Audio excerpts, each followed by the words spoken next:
Escuchábamos a Vagabandas, que cantaba Jaya Jaya Shiva Shambhu. Y estamos aquí en la Espada de Damocles con quien les habla, Pablo Veloso. Bueno, recorriendo un poco la idea de Maya, que es una idea, por supuesto, ajena al pensamiento occidental, porque nosotros en Occidente somos literalistas. A nosotros nos parece que todo lo que es. Y que cuanto más acotado a la realidad sea lo que hacemos o lo que decimos, mejor. Porque el realismo se nos antoja como una especie de objetivismo.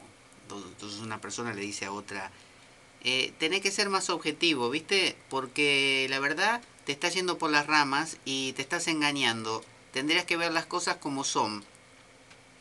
En cambio, fíjese que otras culturas que tienen más contacto con la naturaleza y que saben que la mariposa con sus alas donde tiene unos puntos negros grandes que asemejan ojos para defenderse de los depredadores, está creando una suerte de engaño, ¿no?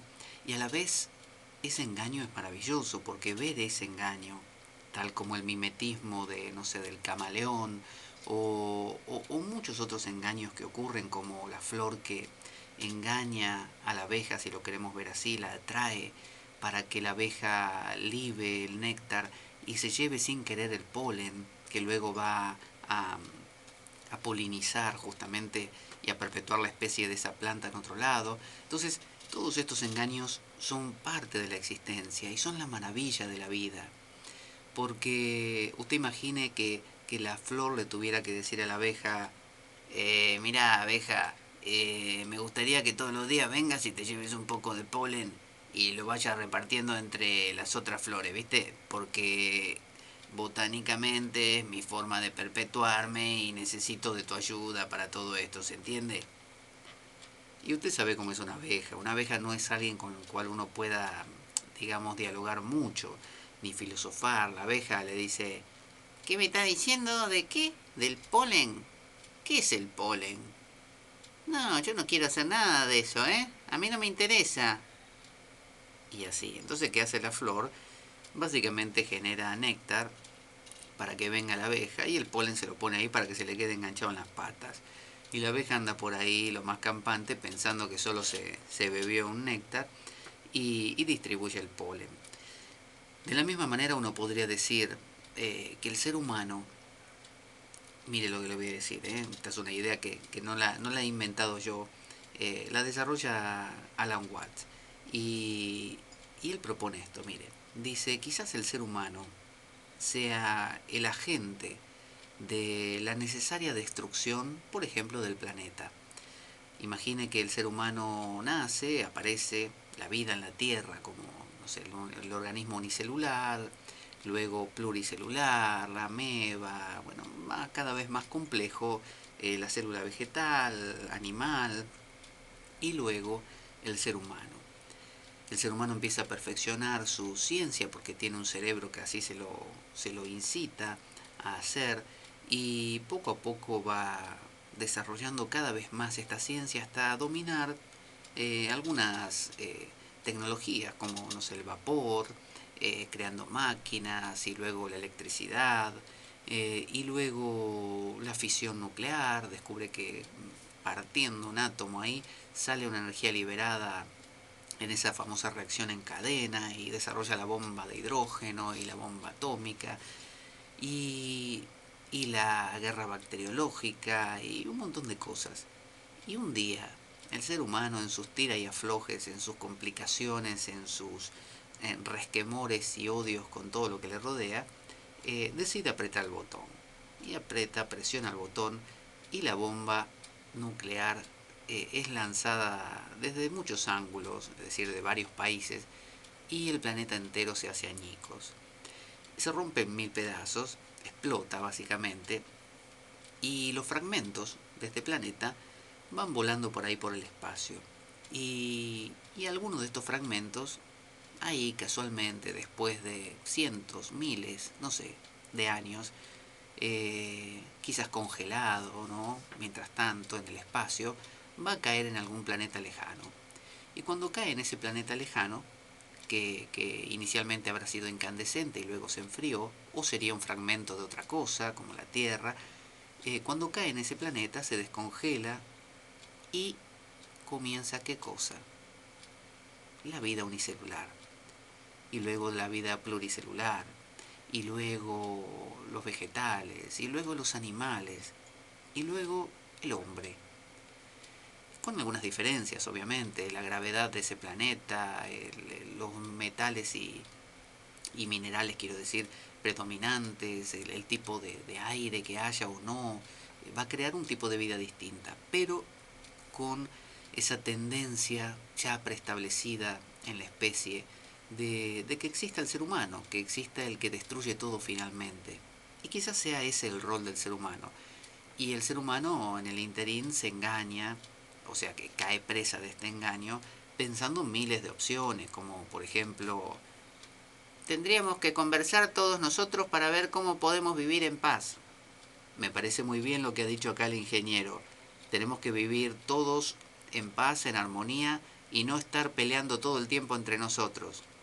Es muy buena las opiniones de ambos, ¿eh? Yo estoy también de acuerdo.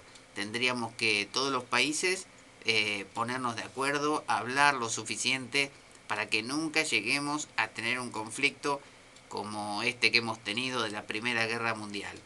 Así que confío y espero que nunca más vuelva a repetirse.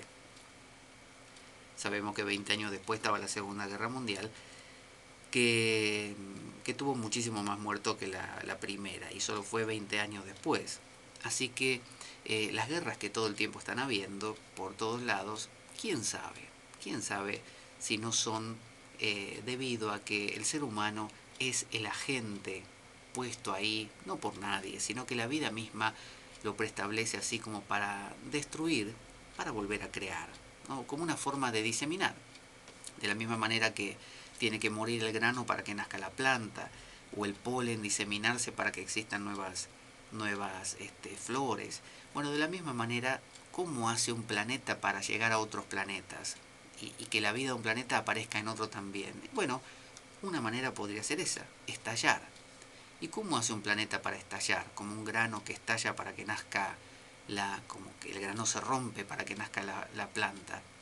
Bueno, el agente de esa explosión bien puede ser la vida misma, en la forma del ser humano, en la forma de un pensamiento que lleva a la beligerancia y a la autodestrucción, que hace estallar el planeta entero y eso llega a todas partes y crea nueva vida.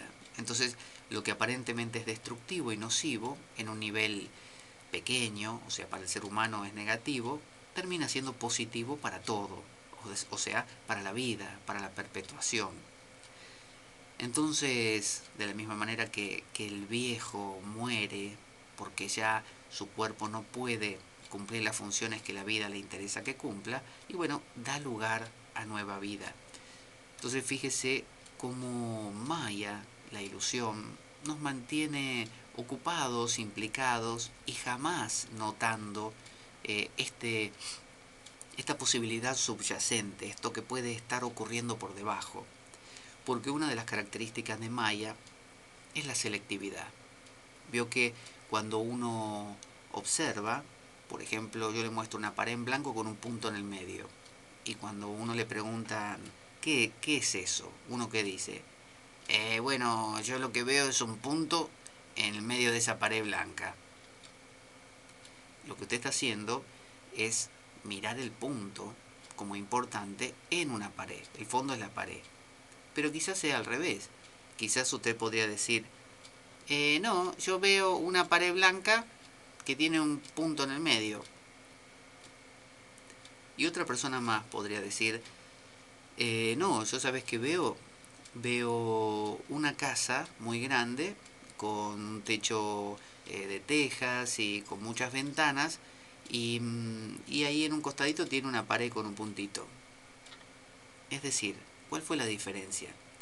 Cuando usted se focaliza en algo, ese algo le parece lo importante y lo otro le parece el trasfondo, que es en lo que se especializa la psicología gestalt, ¿no? La gestáltica. Eh, Porque gestal tiene que ver con una palabra alemana que significa estructura, ¿no? Porque el ser humano estructura la vida, no la percibe tal como es, le da una forma. Entonces, si a usted le muestran, no sé, imagine esto, 4 puntos, ¿no? En el aire, imaginados en el aire o dibujados en un pizarrón, ¿no? Una pizarra, 4 puntos. Pero estos puntos están conformando la figura de un cuadrado, ¿no? Tienen esa separación. Uno cuando mira no dice, estoy viendo 4 puntos. No, uno lo que dice es, estoy viendo un cuadrado.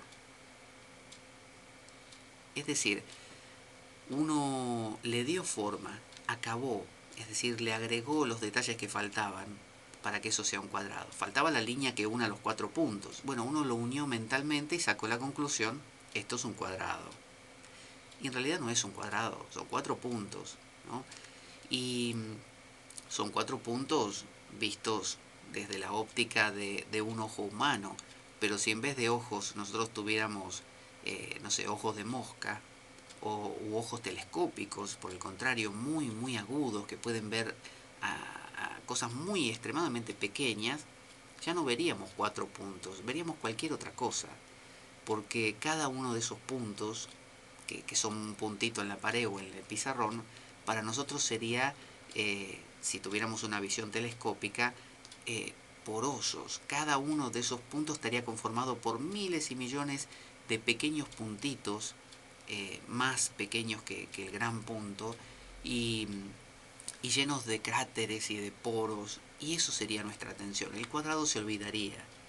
Entonces, según a qué le demos importancia en nuestra vida, así será lo que nos parezca que es. Entonces hay gente que le da importancia al trabajo, hay gente que le da importancia al amor, hay gente que le da importancia a la profesión, a la carrera, hay gente que le da importancia al cuerpo, a la belleza corporal, y dentro de todo eso, nuevamente hay subdivisiones, es decir, le puedo dar importancia al trabajo, pero dentro del trabajo a la puntualidad, a la eficiencia, a la, no sé, a la capacidad de relacionarme bien con mis compañeros y trabajar en grupo. Entonces, el maya, la ilusión, es también la ilusión de selectividad, de elegir una cosa por sobre las demás.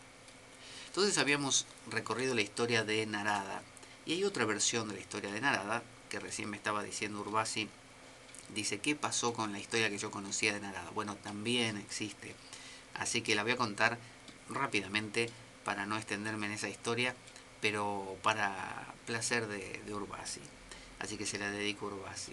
Parece que Narada, en otra versión, se encontró un día con Krishna.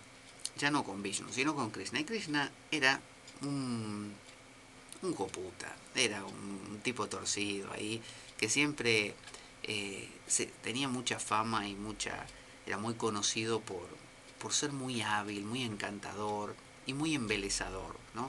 Tenía una capacidad de carisma y de fascinación muy grande. Y hacía uso y abuso de eso.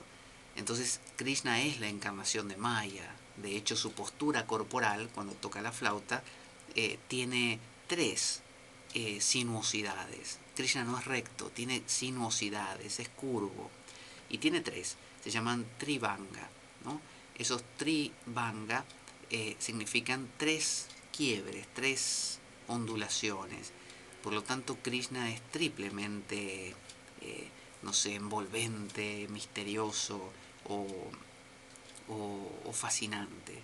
Entonces se encontró con Narada y Krishna le dice a Narada, ¿qué tal Narada? ¿Cómo estás? Bien, señor. Narada, mira, somos amigos hace mucho tiempo, ¿no es cierto? Sí, por supuesto. Bueno, y quería proponerte algo. Lo que quieras, señor.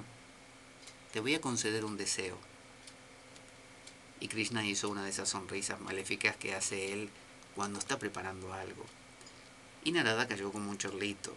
Así que le pidió lo mismo que le pidió su tapas a Vishnu. Le pidió conocer la maya, la ilusión que envuelve a todos los seres humanos. Entonces Krishna aceptó y le dijo a Narada, Narada, te voy a conceder el deseo, pero ¿sabes qué?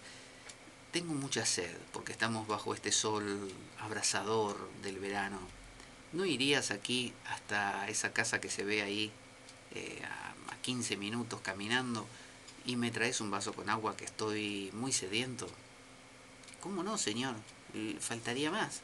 Es lo menos que puedo hacer. Bueno, te lo agradezco mucho. Yo te espero aquí bajo este árbol. Bueno, señor. Narada entonces fue hasta esa casa y tocó la puerta, a la puerta. Hizo así. Y la puerta se abrió. No le hago el sonido de puerta abriendo porque directamente no me sale. Imagínese un chirrido de puerta que se abre. Y cuando se abrió la puerta, se imagina que apareció una mujer, una dama, que lo miró a Narada con unos ojos muy penetrantes, dulces, tiernos, que conmovieron hasta los tuétanos a Narada.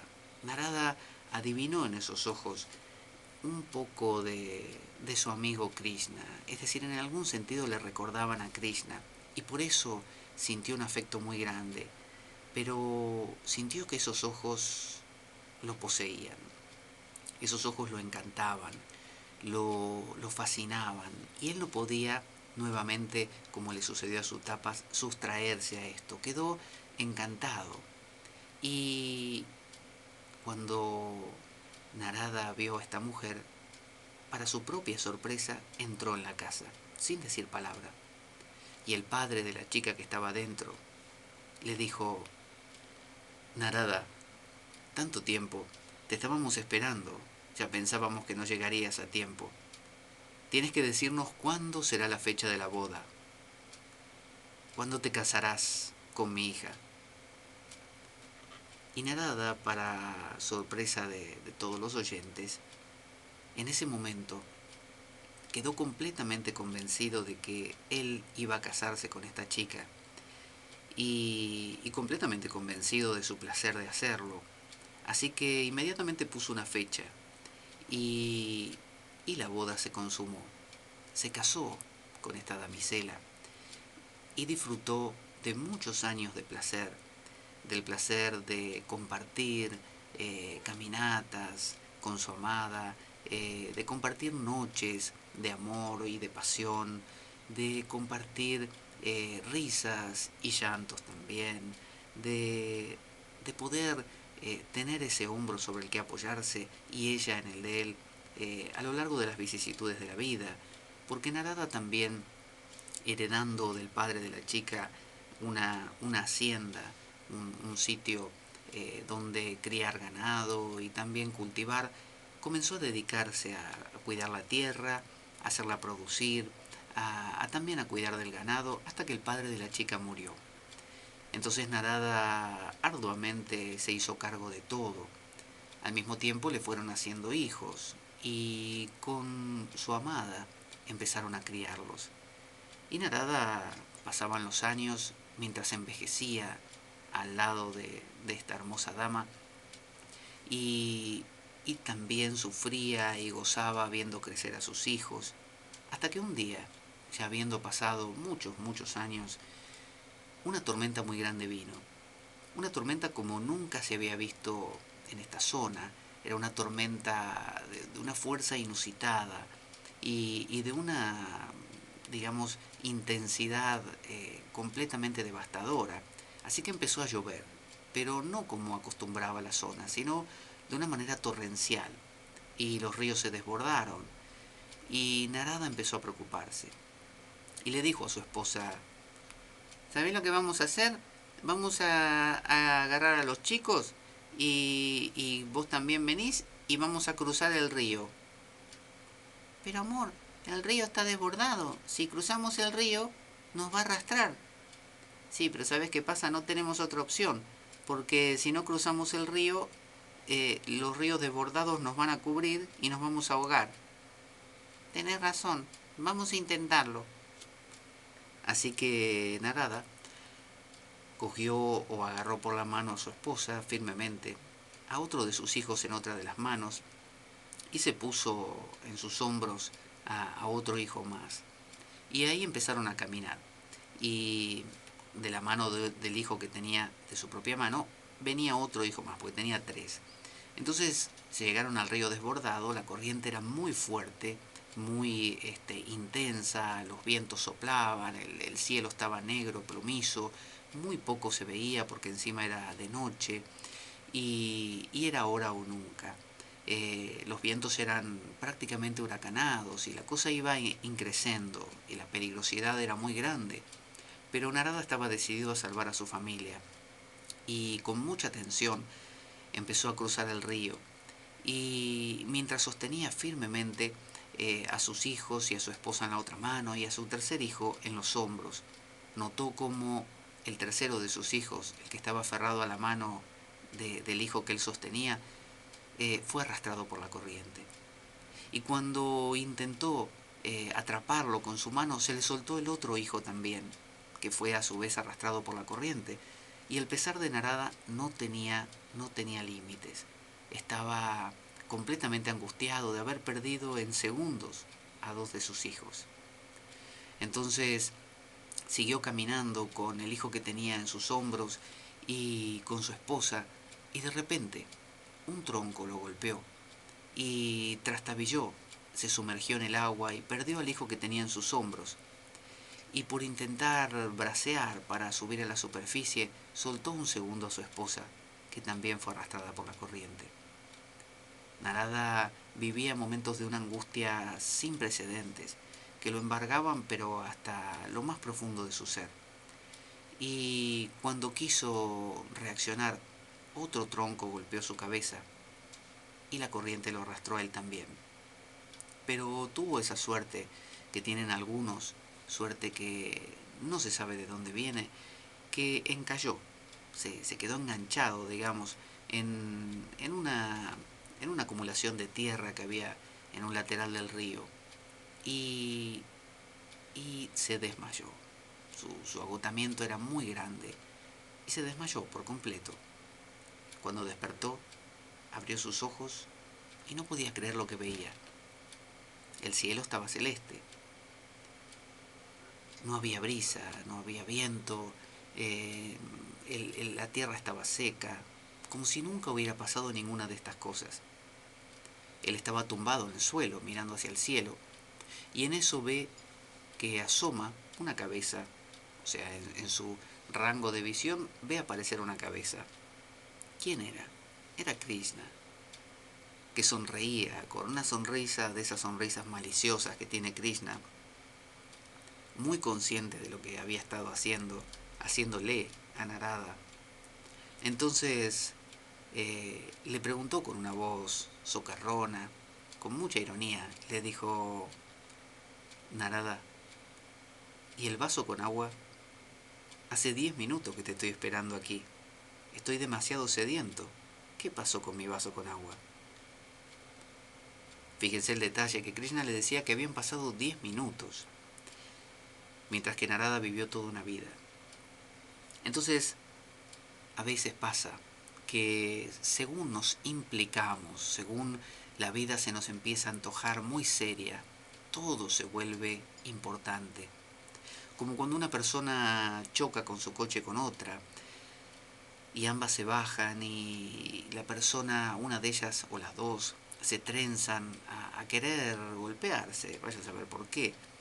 Y viene un amigo de alguno de los dos y lo agarra por los hombros y le dice: espera, respira profundo, cuenta hasta 10, olvídate del otro, cuenta hasta 10, respira profundo, con el vientre, profundo, profundo, cuenta hasta 10.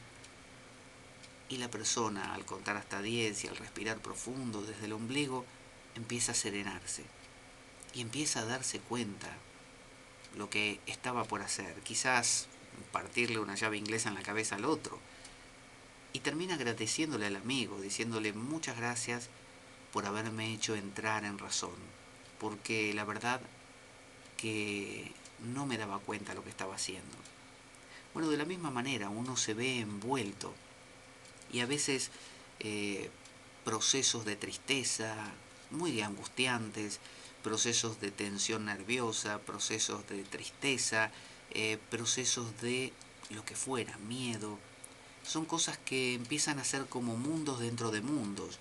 Y por más que yo viva en la mejor familia, que me quieran y que, no sé, económicamente esté bien y tenga salud, mi historia, la que me cuento, me hace vivir un mundo paralelo, como el de Narada o el de Sutapas, bueno, en realidad de Narada también en la otra versión, pero contado por Sutapas, eh, donde el personaje se lo cree 100%, hasta que lo sacan y le dicen, mira, ¿qué te parece?